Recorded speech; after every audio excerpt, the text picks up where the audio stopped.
Thank you very much. Ladies and gentlemen, thank you. Another edition of Planet Valenti Television coming your way. It's Thursday night on June, I think the 25th, 2014. And the little performance piece that we just did is dedicated to Mayor Bianchi. And we enacted one of his fantasies because I think that's how he really wants to see the planet. And we thought we'd oblige, but despite the attempts to hold us down and to cover our mouths and to prevent us from looking, we persist on the planet, and you're the better off for it because otherwise, how would you know what's really going on in this town? I want to thank the mayor and also WAMC, Herr Doctor, for mentioning us on their show today.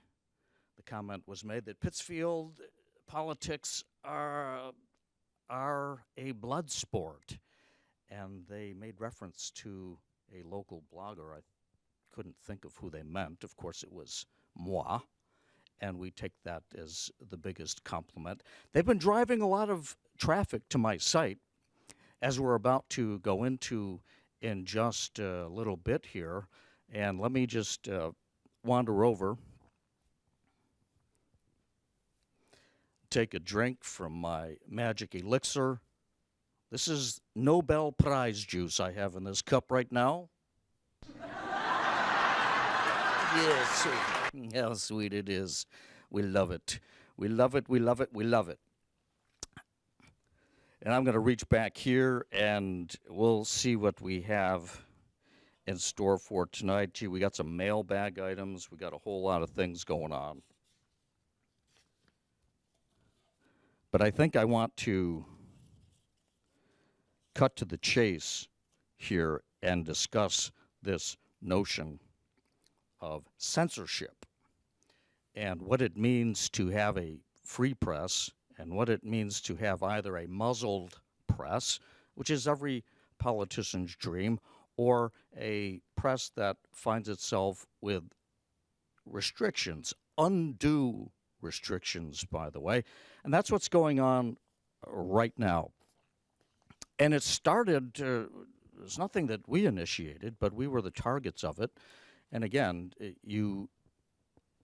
the intelligent way to look at that is as a backhanded compliment, because we know that our site is popular throughout this city. Our traffic and the numbers reflect that, and we are particularly popular with anyone who follows politics or has an interest in politics.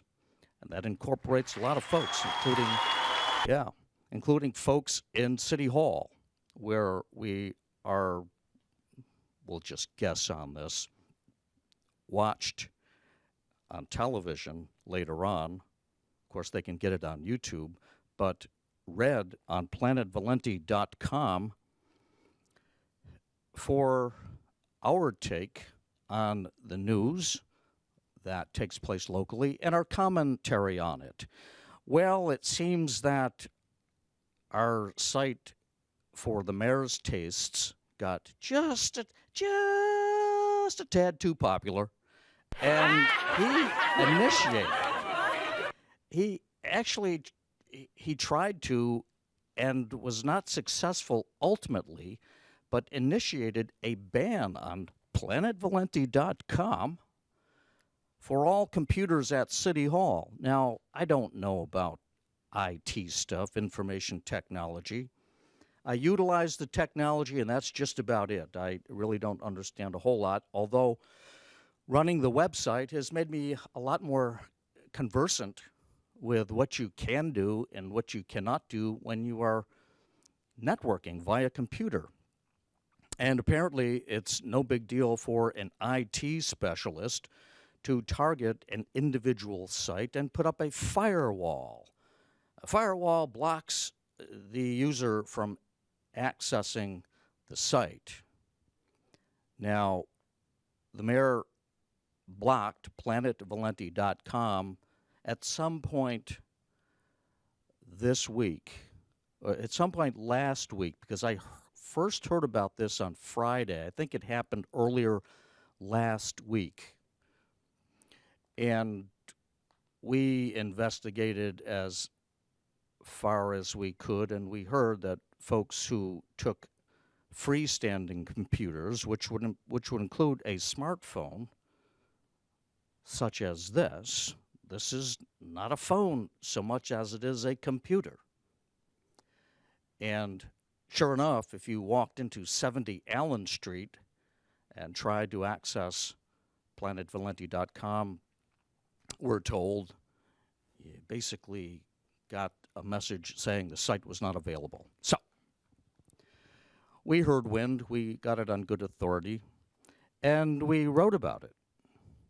And we decided that since this website almost alone, I'll qualify that a little bit, but almost alone is involved in giving you stories that you would not otherwise get, we could give you example after example where we shared information that was trying to be hidden, trying to be placed behind the big, thick show business black curtain.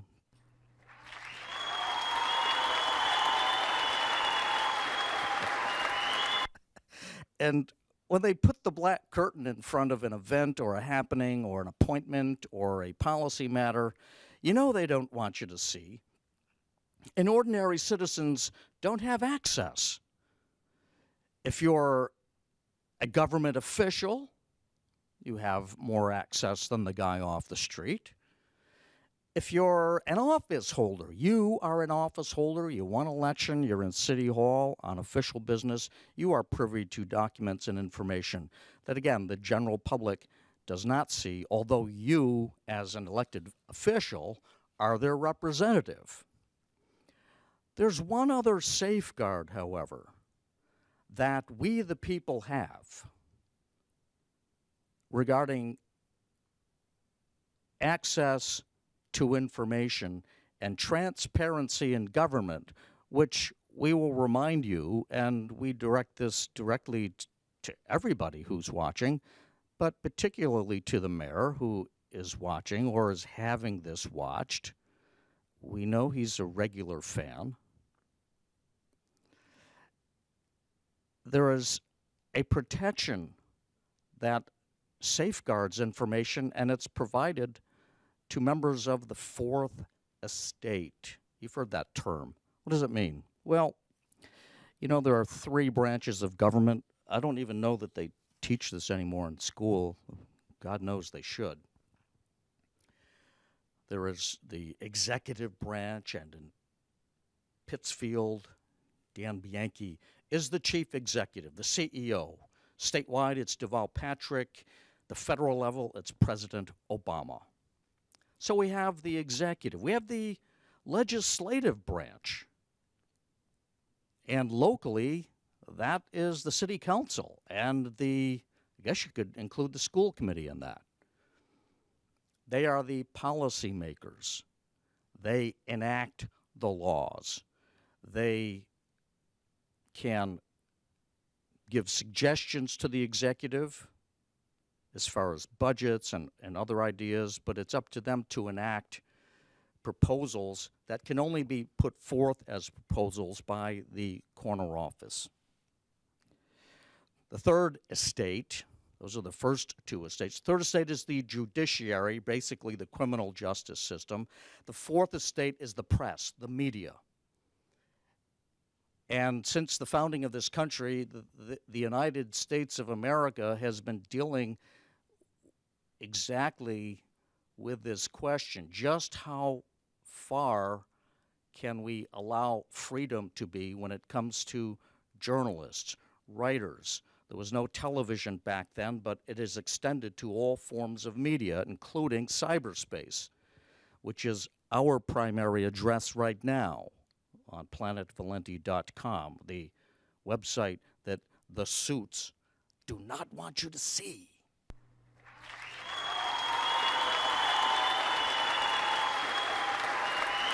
It's a harmless site. We just share factual information as we can uncover it, as best we can. Unless you're Don Larson on October the 8th, 1956, you don't throw a perfect game. When we make a mistake, factually we admit it, and based on the facts we draw some inferences, some conclusions in the form of commentary and opinion. And it seems that the suits, led by the mayor in this case, have a problem with that. They have a problem with free access to information. He tried to shut down the site, and when we made mention of it, it had an effect. And the pressure mounted on the mayor. One of our sources in City Hall itself, and we have plenty of those, said that when the site was banned, people were pissed. Now, one of the defenses that was offered for the mayor's actions was that in an effort to boost productivity of city workers, that he banned access to the site. Now, that is the greatest praise in the world. I mean, is that much time being lost because they're hanging on my every word?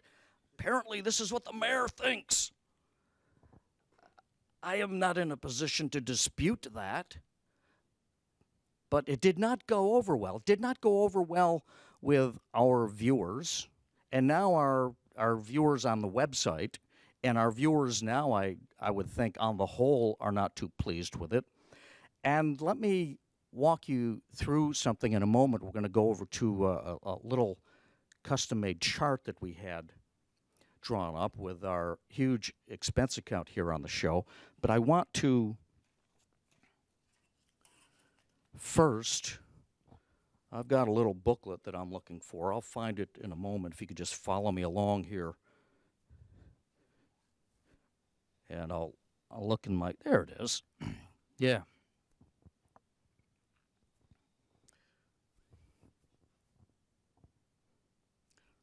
This is a handy little book that I keep a copy of anytime I'm out and about doing my business. I have a copy in that bag. I have a copy in my portfolio if I'm going out on a job, a writing job, or if I'm making a speech somewhere. I always have a copy of this. This is called the Declaration of Independence. Maybe you've heard of it. And the Constitution of the United States of America. Now, again, we sure hope that they're teaching these things in school today. I have my doubts about that. But the Constitution starts out this way.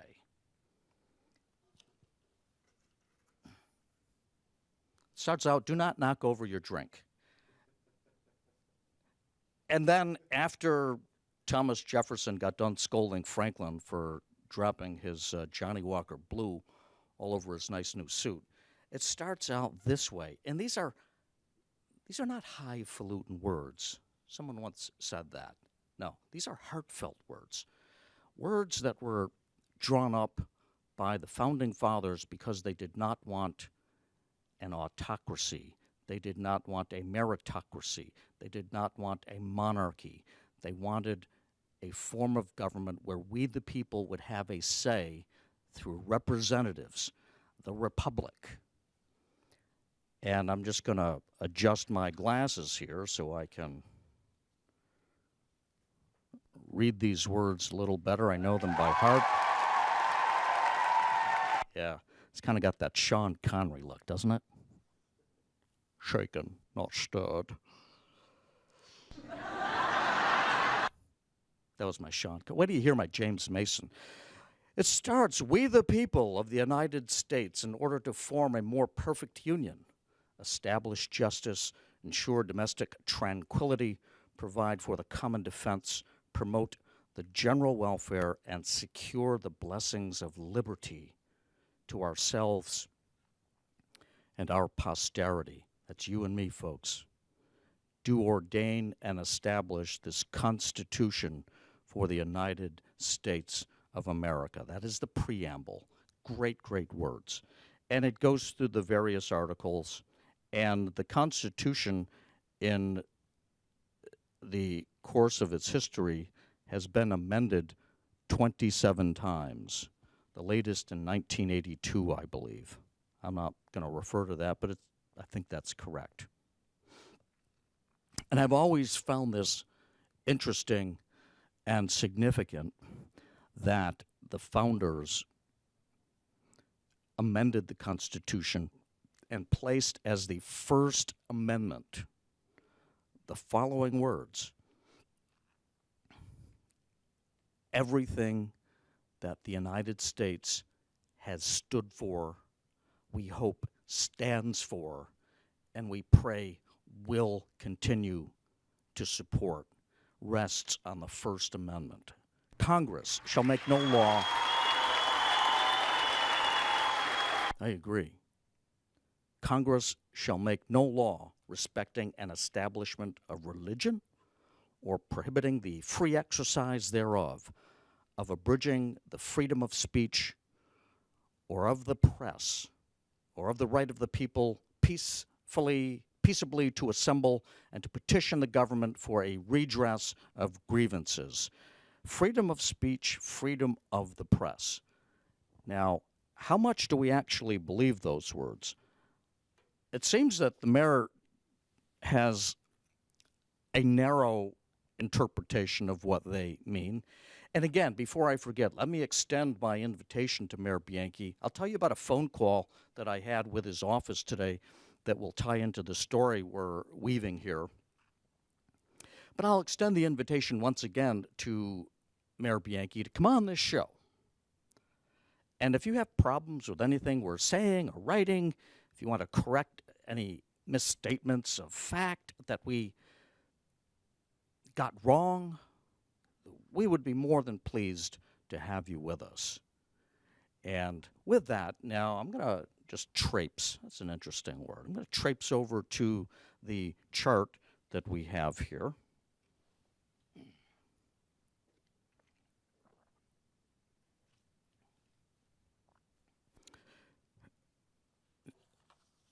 And if I can find my little pointer, it's over on the table. Just gander at the chart a little bit here. Can you just focus in on the chart? Yeah, okay.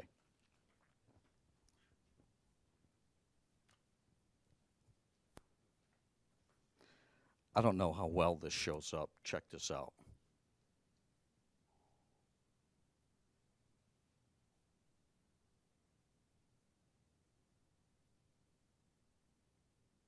Isn't that cool? This would look better with the lights out. All right.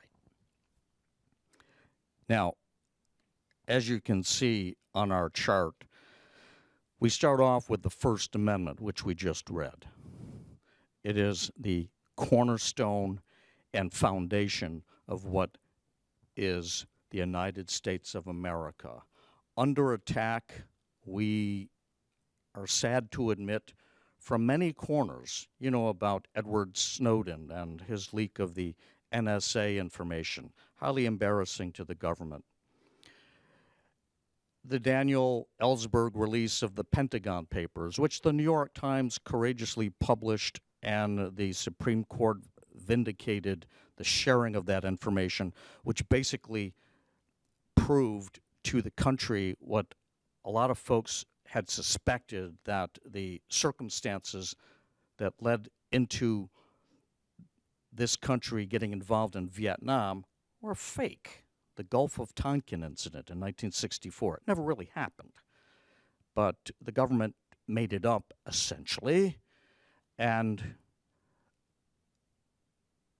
Ellsberg released the papers. So we're talking First Amendment here. It's a protection of our rights.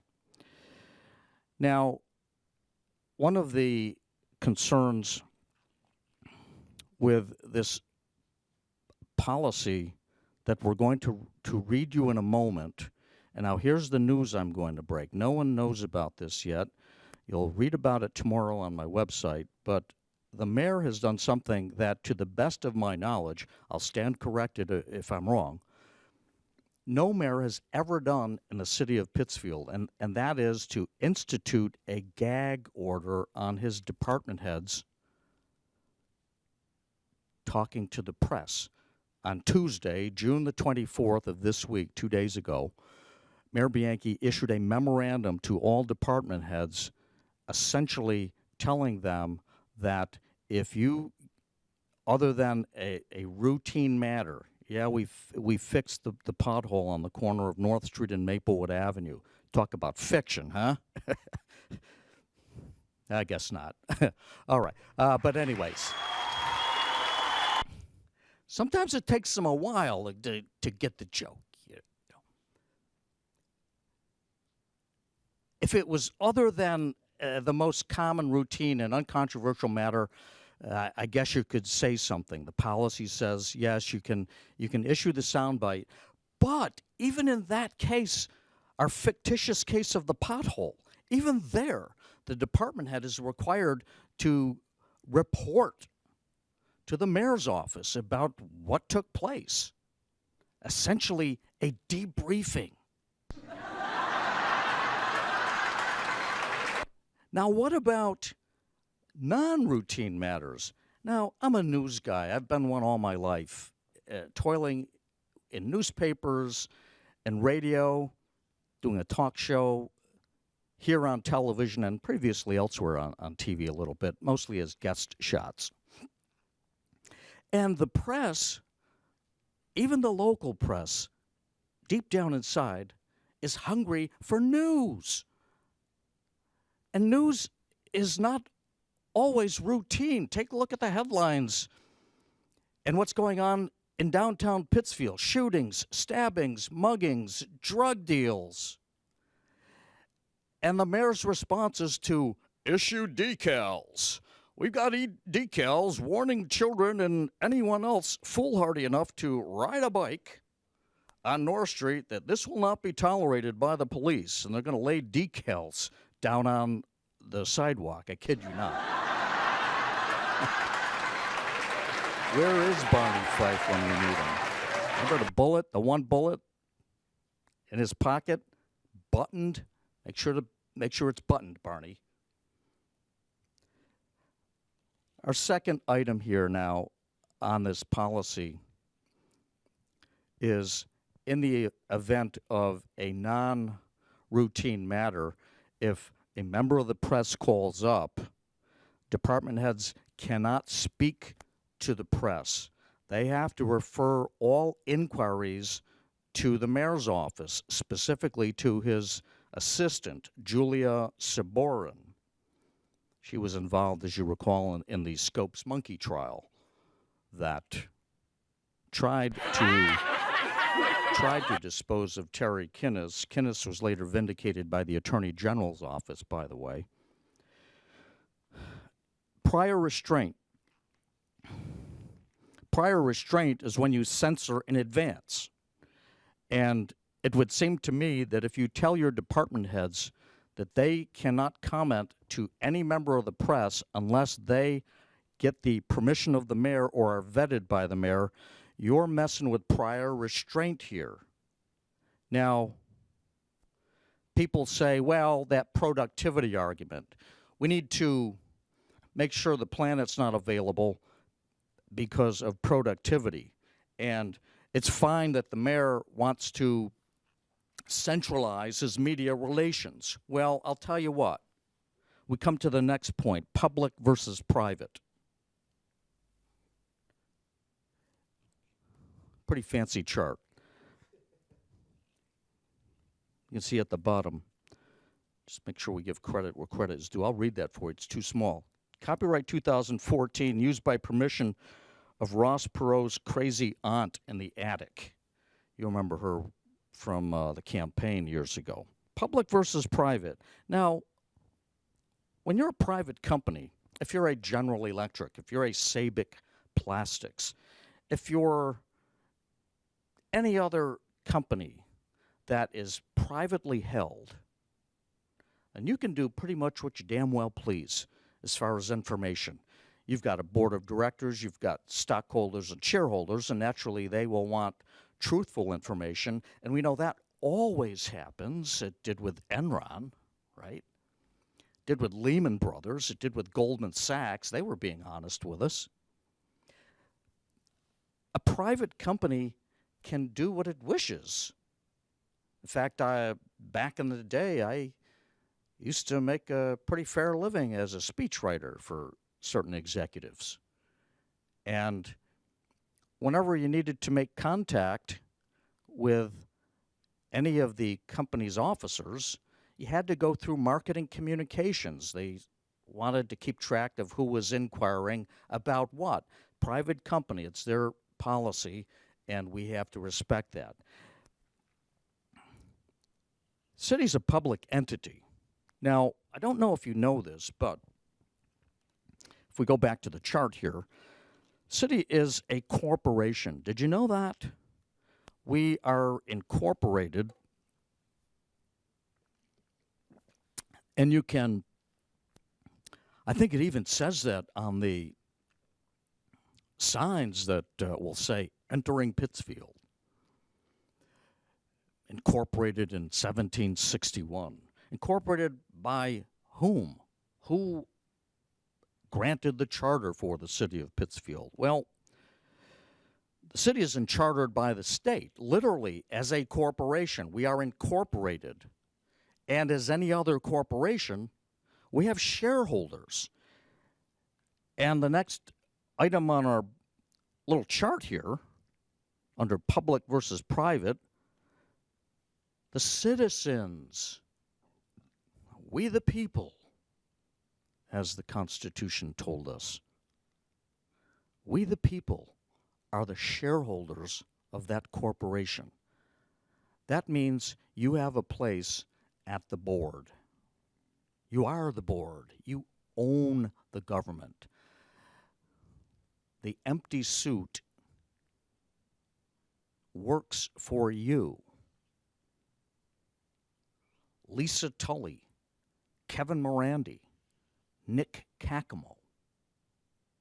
They work for you. Chris Connell, Jonathan Lothrop, John Kroll, Tony Simonelli, they work for you. The 4 at-large counselors, they work for you. The school committee, every manager, department head, and leader in the city, you are the boss, and that's one thing we've forgotten about. You're one of the shareholders. Now, you can't attend every single meeting literally yourself. You're not asked literally to vote on every policy matter that comes up before the government. That doesn't happen. That's why, as we said earlier, the founders set up a republic and not a democracy. It's probably the last thing they would want is literal one person, one vote. But the word itself is a great word. It comes from 2 Greek words, demos, meaning people, and krasis, meaning power. Literally, power of the people.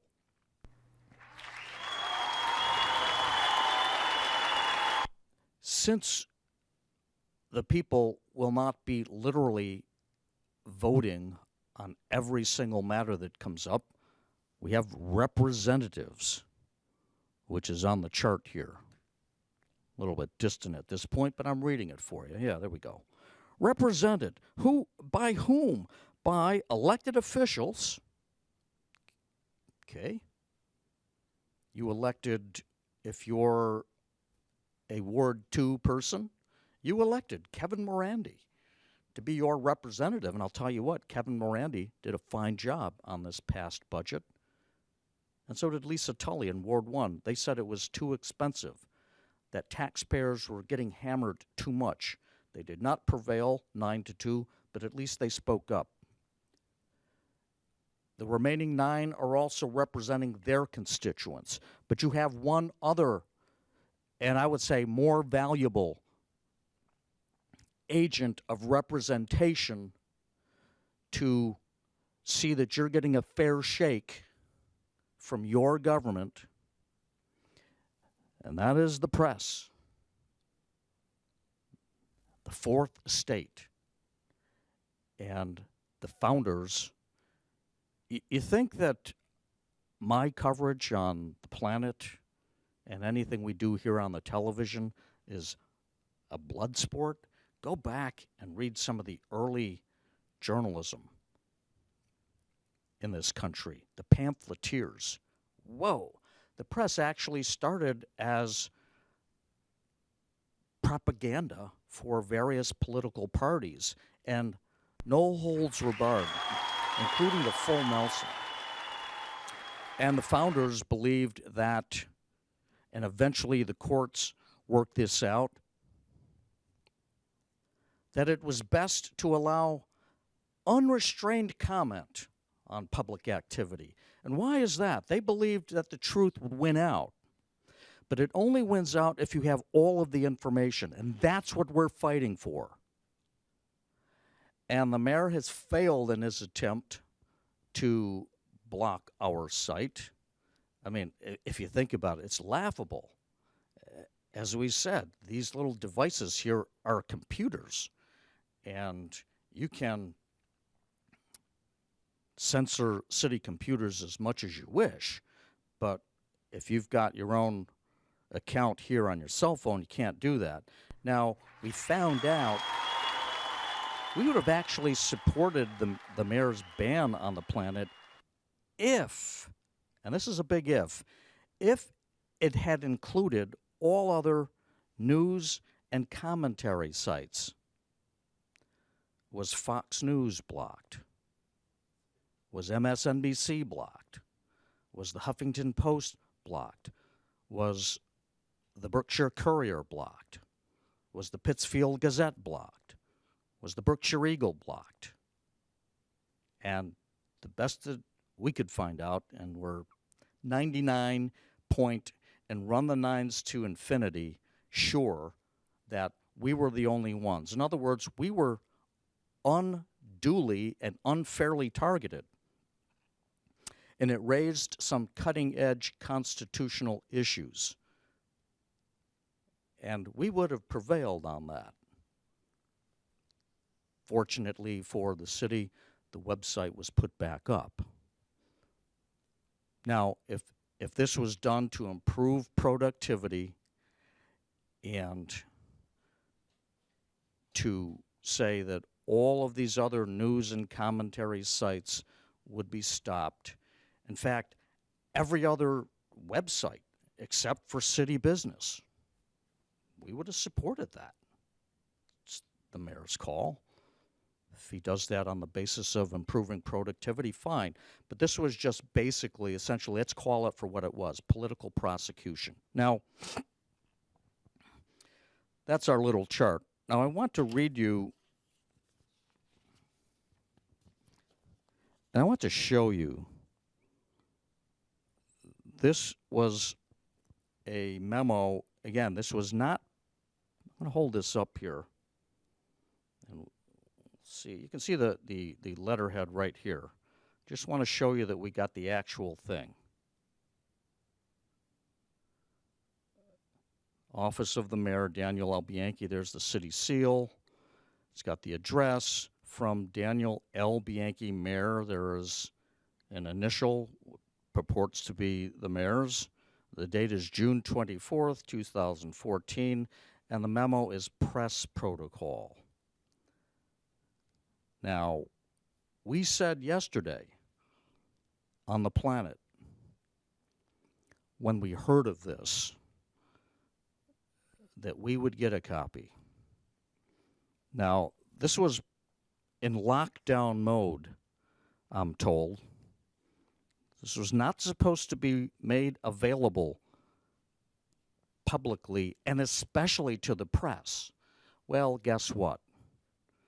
Cat's out of the bag now. And the mayor has this policy, again, where he is, through prior restraint, attempting to have all communications funneled through his office. And I'll tell you how the scam works.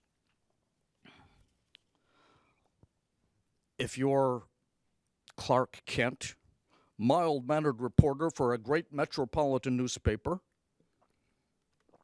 and you're fighting that never-ending battle for truth, justice, and the American way, you got a hot story. And let's just pick a department out of the hat. Let's say the water department. And you want to confirm some information that you heard. You'd get on the blower and you'd call up the water department, ask to speak to the person in charge, and you'd do an interview.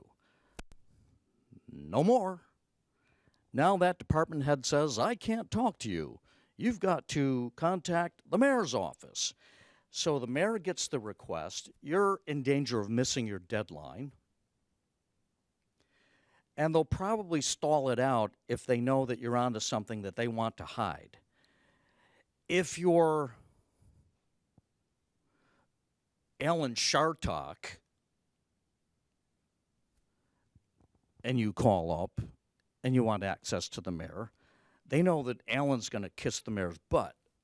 And so they're going to have no problem vetting him and letting him go through. In other words, they use this as a device. Joseph Goebbels would be proud to decide which journalists, which reporters, which members of the press they're going to allow to speak with the various city officials. I don't have to spell it out anymore, I don't think, for you folks. And you have a stake in this, because what you don't know with what the government is doing in your name and at your expense is, in the long run, far more often than not,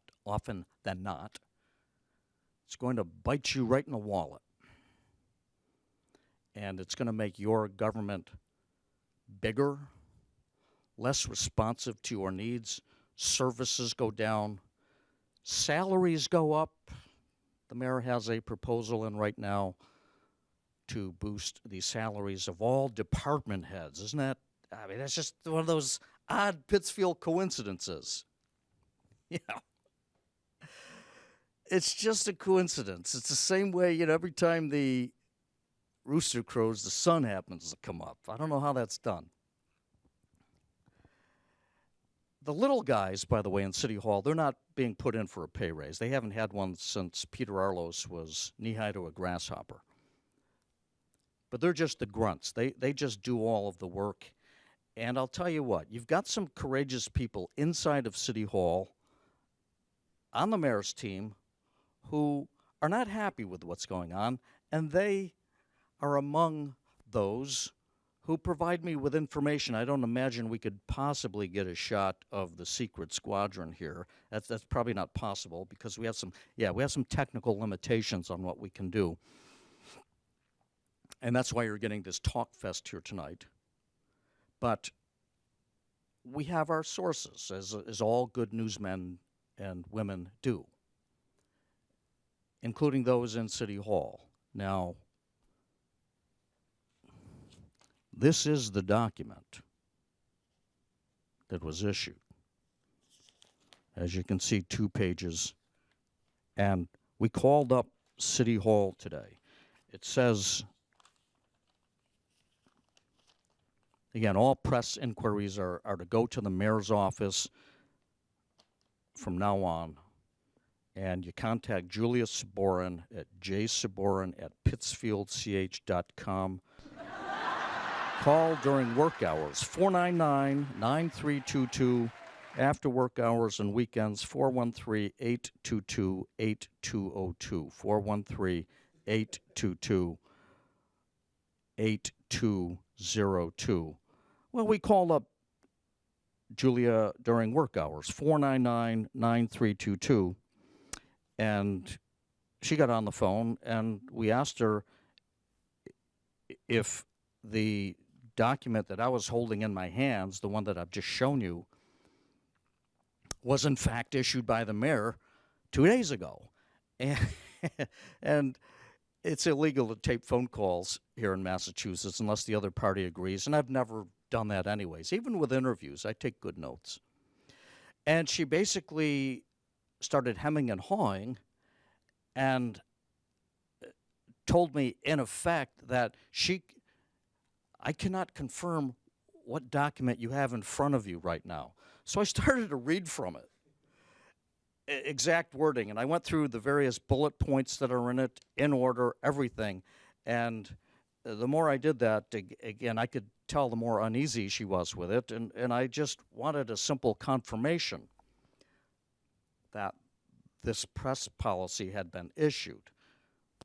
Well, she, in effect, did that as well as we continued to talk, and she said that the mayor has meetings that he will be setting up for his department heads to discuss the press policy.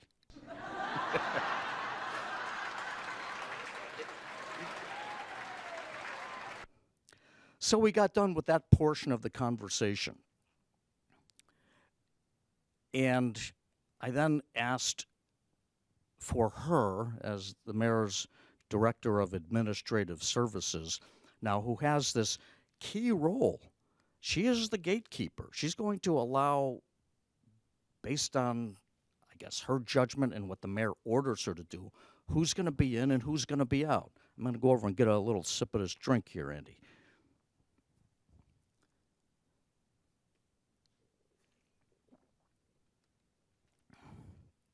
That's a big role because it's going to affect the flow of information to you.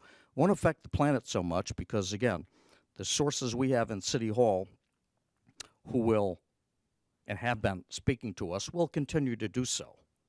But I'm concerned about my colleagues in the media. There are some good journalists in this town who are being restrained at times by their editorial staff and their ownership, but there are reporters and others who would wish to not have prior restraint and constraint. They want to be able to call up and have access to information and not have to pass some kind of a secret litmus test as to whether or they're safe or not. That's not good.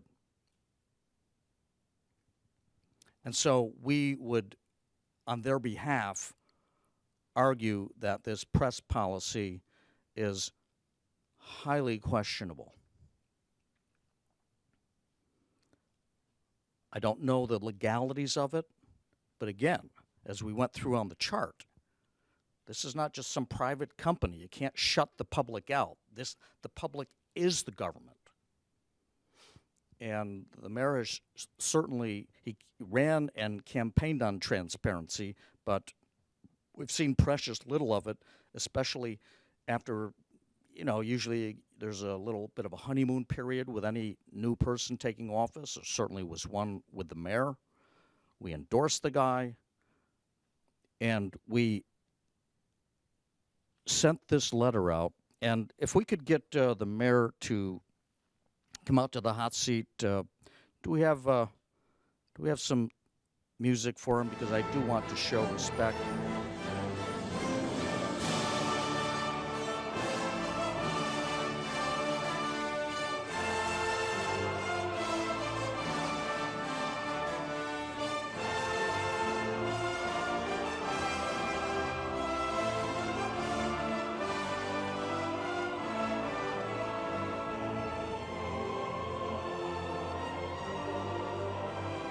Yeah, been a tough day, huh?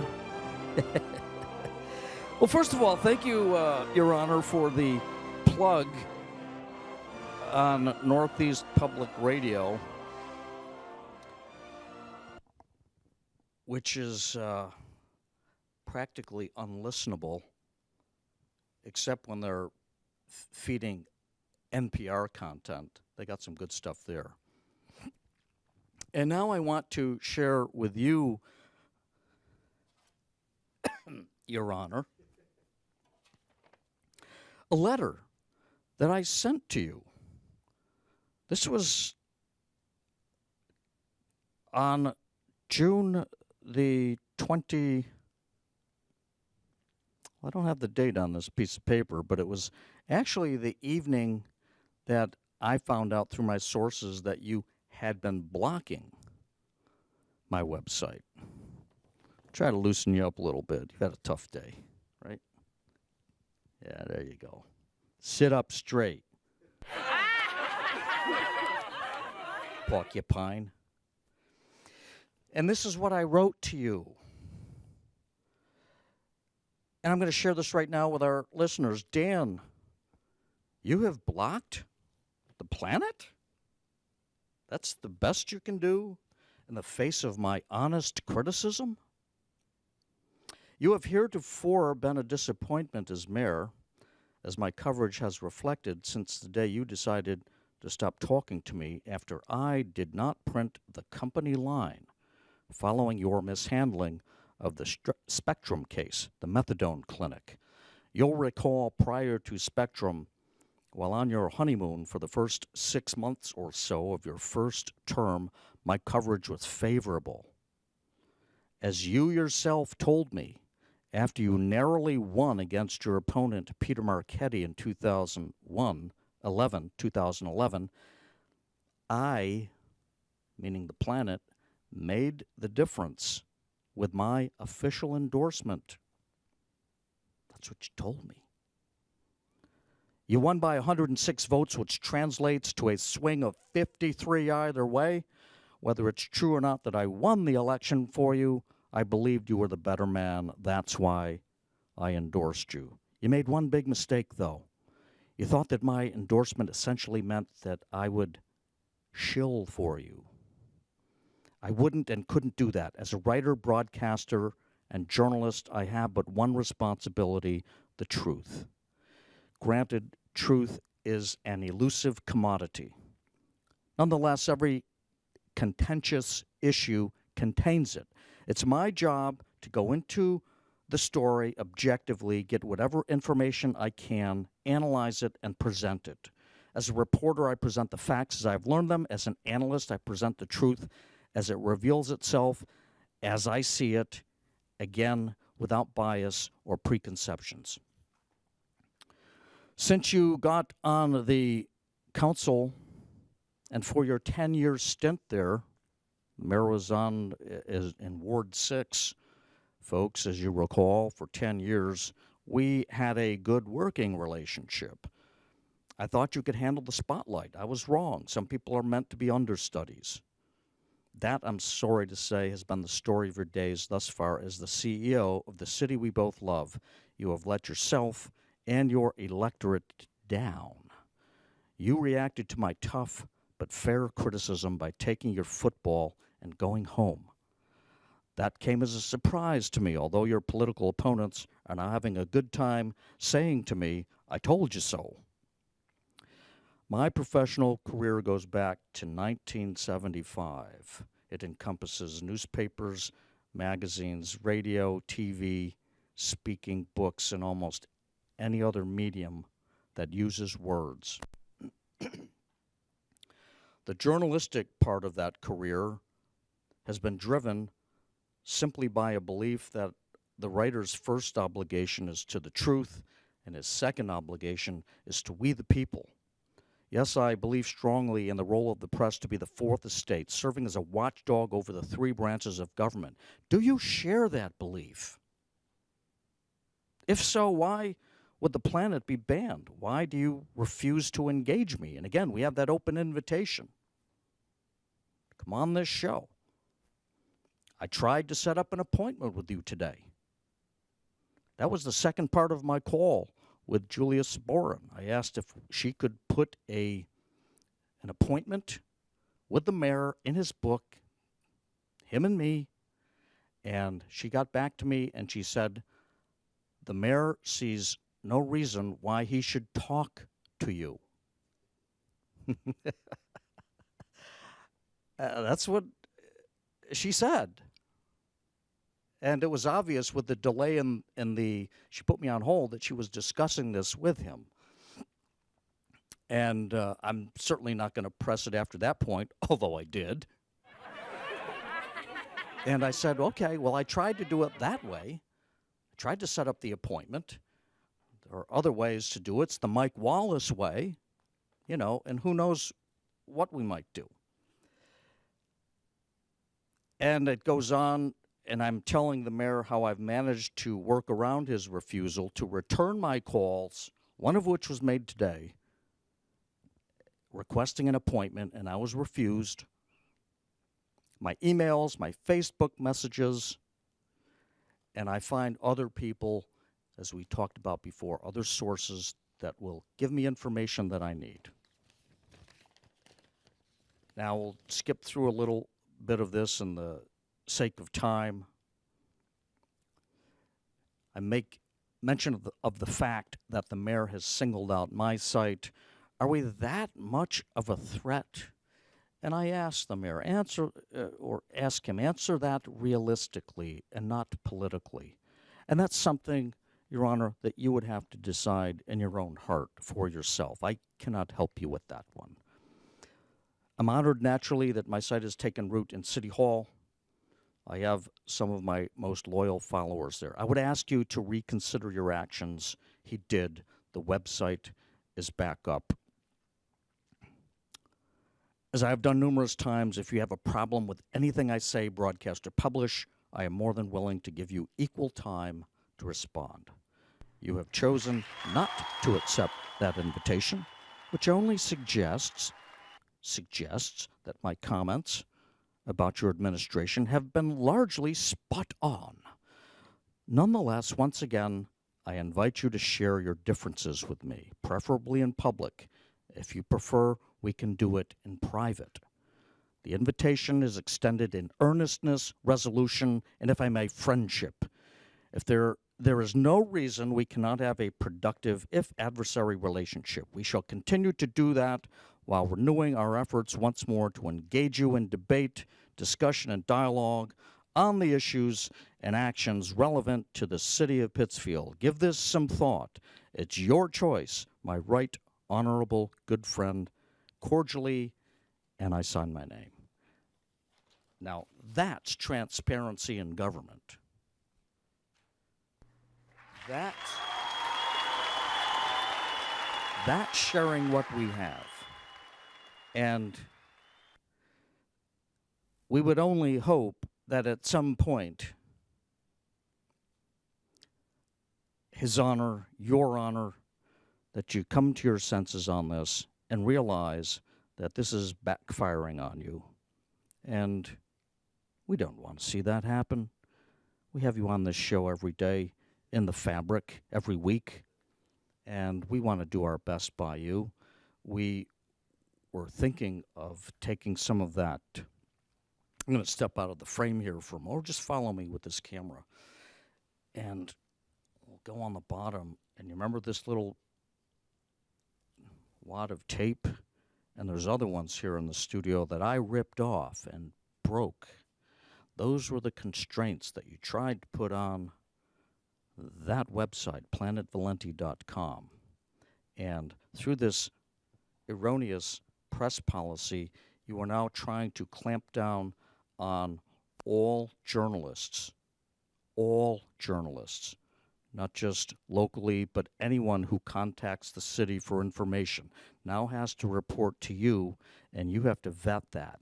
That does not improve the free flow of information. And let me remind you, my good friend, that democracy is predicated upon a good flow of information from the public to the public. You are the public. You are not working for Larry Global Mondello here. You do that with your other job. You do that in Suite 301 at 100 North Street. This is the city of Pittsfield, incorporated in 1761. It's a public corporation. Those folks have a right to know. They have a right to know, and the only way they do that is through a free and unrestricted press. You do not have the right. You do not have the moral right. I'm not sure you have the legal right, but you certainly do not have the moral right to issue prior restraint on fair and honest inquiry into public policy. You cannot do that. You are sadly mistaken. Now, if you will, let's start his theme music up and get him out of here.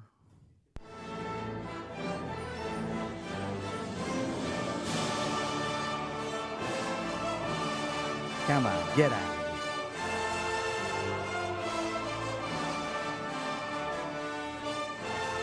Don't break the speed limit. Our cameraman just got ticketed. It's all right. We'll just show up at City Hall and get that fixed.